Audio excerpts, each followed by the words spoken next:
Now, the U.S. and Russia working out an extremely high-profile prisoner swap on Thursday. Viktor Bout, a Russian arms dealer who sold weapons to the Taliban for WNBA star Brittany Griner, who'd been in a Russian jail for about 10 months after being caught with cannabis oil, pot, at a Russian airport. Meanwhile, former U.S. Marine Paul Whelan remains in a Russian jail this morning. Here to break this all down, senior fellow at the Heritage Foundation and former Deputy National Security Advisor Victoria Coates back with us this morning.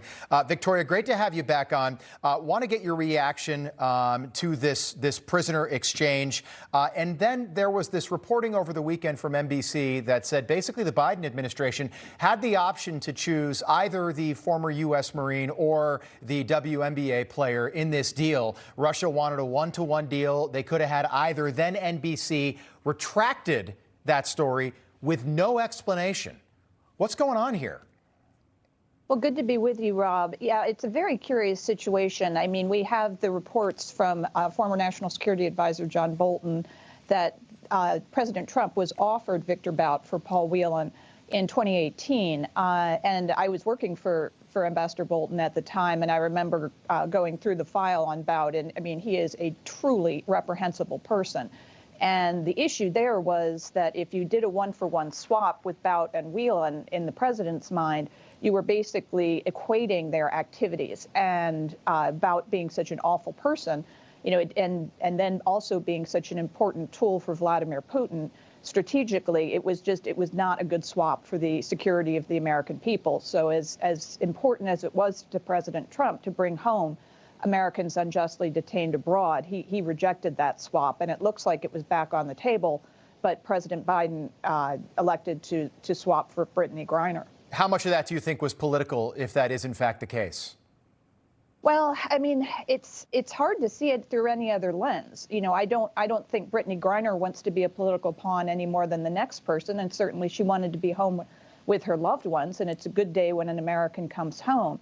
But, you know, it seems to me they really wanted a photo op here, and, you know, this situation is made all the more dangerous by the war in Ukraine, and you've put another soldier of Putin back on the table here. And if our strategic goal is to end the war on favorable terms to us and to Kiev, this seems like a real blunder. Yeah, great point. According to Newsmax.com, Viktor Bout did $50 million in arms sales to the Taliban to kill Americans. He's only 55 years old, and he's in good health. Do you think that Putin puts him back in circulation to broker arms deals for Russia so they can kill more Ukrainians?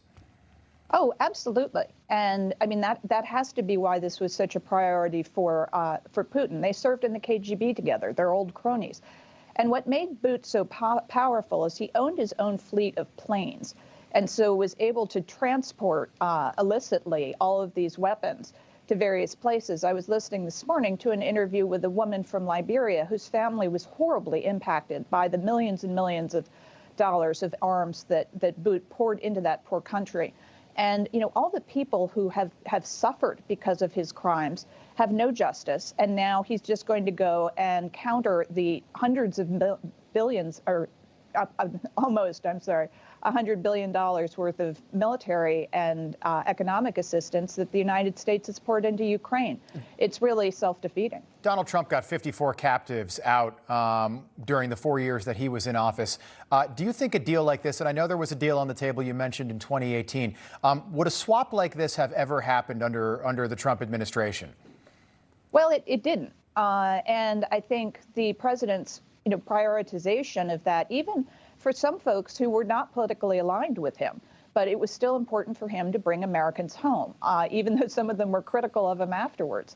But that was how he saw it, is it was a priority, but his very top priority was the security of the American people. And when he saw a person like Viktor Bout, he wasn't going to take that bait, and certainly not give such an advantage to Vladimir Putin. We've got about 40 seconds left. What are Paul Whelan's chances of getting out of that Russian jail over the next 2 years under Joe Biden? The media this weekend talking about how he was dishonorably discharged. He was charged with larceny from the Marine Corps. But I think the important part of this doesn't mean that he was not a Marine. He also then went on to serve as a police officer in the state of Michigan. What happens to Paul Whelan now? It also doesn't mean he's not an American. Of course he is. Right. And he deserves to come home as well. I mean, Brittany Griner made a stupid mistake. That doesn't mean she doesn't deserve to come home.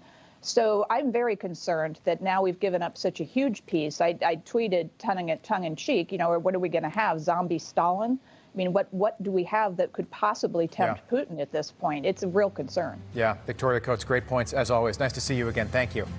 Thank you, Rob.